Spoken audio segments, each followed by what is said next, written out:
Question period, here we go. Mark Hardy's not here because he sucks. Canadians are paying the price for this Prime Minister. Grocery and housing costs have ballooned, but this Prime Minister is making things even worse with his budget, which doubled Justin Trudeau's deficit. This is the highest deficit in Canadian history outside of the COVID pandemic. The deficit is $16 billion higher than what he promised during the election. And for what? To finance a bureaucracy that grew by 80% since the Liberals took office 10 years ago.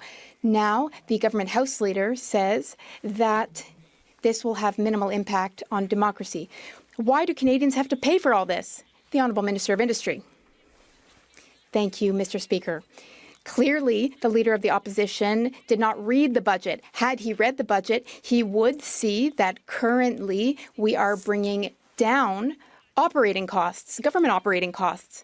If he hasn't read the budget, that would explain why he voted against it. Or maybe he's just operating in bad faith. He's against jobs we're trying to create from coast to coast to coast. We're trying to invest in defense. He's against it. He's against us investing more in health. He's against investments all throughout the country in mining projects, electricity projects, energy projects. So basically, what it comes down to is that he's against growth, Mr. Speaker. The Prime Minister is once again playing his games. He is going on yet another trip. We want some results for his 20 international trips. He has covered 150,000 kilometers in his travels. That's the equivalent of circling the globe 4 times. What have all these meetings led to? American tariffs have increased. Indian tariffs have increased on our peas. China has increased tariffs on our farmers and fish harvesters. It would be better for our economy if the Prime Minister were to hide under a rock rather than to continue his meetings. Can the Minister tell us one tariff the Prime Minister has managed to have reduced? Mr. Speaker, the only person hiding under a rock right now is the Leader of the Opposition when he has to face his caucus. So that's one thing. Next, the Leader of the Opposition, what he wants is for the Canadian economy to remain dependent on the American economy. I think that's his strategy. He might not be saying that out loud to Canadians, but here on this side of the House, our strategy is to diversify our markets. We are trying to create jobs. So that's why the Prime Minister is traveling to countries like Europe, Asia, the UAE, the Gulf states, and it's all leading to good news. Canadians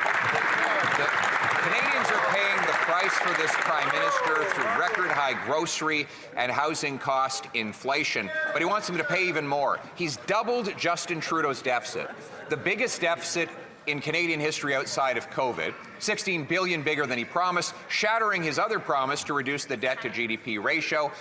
And the bureaucracy is taking the lion's share, 80% more costly when these Liberals took office. The Liberal House leader said just yesterday there will only be minimal reductions in the bureaucracy. Why must starving Canadians pay to feed this bureaucracy rather than feeding their families? The Honourable Minister of Jobs and Families. Mr. Speaker, you know what helps families is good-paying jobs, and that's why we have had such a tremendous response to this budget, including from the building trades unions, Mr. Speaker, who said that they're grateful to all parliamentarians who supported the federal budget and acted in the best interests of Canadians. So I guess that doesn't include the Conservatives who voted against those very Canadians they say they stand up for. The Honourable Leader of the Opposition. Prime Minister is beginning yet another costly photo op tour. It's time to start asking for the results of the more than 20 international trips, the 150,000 kilometers, enough to circle the globe 4 times. It would be great if he were actually getting something done. But he met with the Americans. They doubled tariffs on our products. He met with the Chinese. They hit us with new tariffs on our farmers and fish harvesters. He met with the Indians. They've hit us with new tariffs on Canadian peas. The British are still blocking our beef.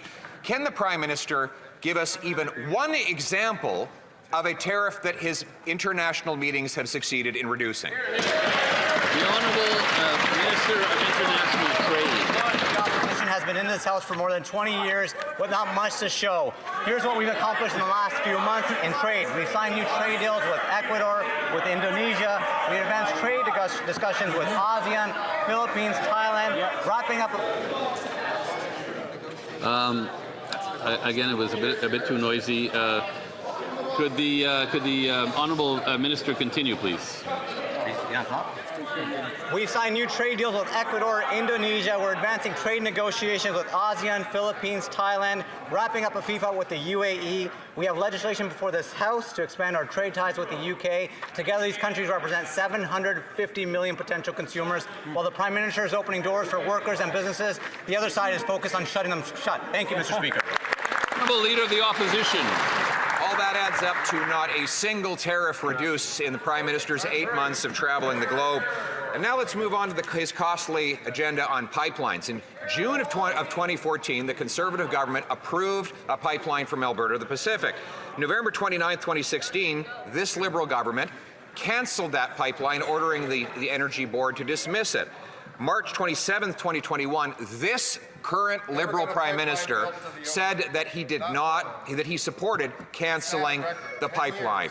Will the Prime Minister admit that he was wrong, that his Liberal government was wrong, and that Conservatives were right? We need a pipe to the Pacific now. The Honourable Minister of Natural Resources. Mr. Speaker, the Prime Minister and the Premier have publicly stated they're having productive discussions on advancing an MOU between Canada and Alberta. They have each stated those discussions are premised on building a pathways decarbonization project, strengthening the industrial carbon price, and receiving support from affected First Nations and jurisdictions. When the Prime Minister and the Premier are ready to make an announcement, they will to all Canadians. The Honourable Leader of the Opposition. Well, we're hoping the Prime Minister will announce that he was wrong and that the Liberal government was wrong to kill the Northern Gateway pipeline that had been approved back in 2014. 9 years have since been lost after the Liberal government blocked it. However, they also put in a ban on shipping Canadian energy off the northwest coast of BC. So if there's a pipeline, while the Liberal ban remains in place, it would have to be a pipeline to nowhere. So will the Prime Minister admit that the Liberal government was wrong to ban Canadian energy shipping and scrap the ban so that we can pipe our product over to Asia? The Honourable Government House Leader. Mr. Speaker, in those long, barren Harper years where this member was a minister, the only pipeline that got built was the pipeline full of hot air that led to nothing, not a single energy exporting tidewater piece of energy infrastructure was ever constructed under a Conservative government. We've built one. You just heard the minister talking about a process on another. Mr. Speaker, you want to vote for energy security, you want to vote for energy exports, you want to vote for major projects and opportunity in this country, you should cast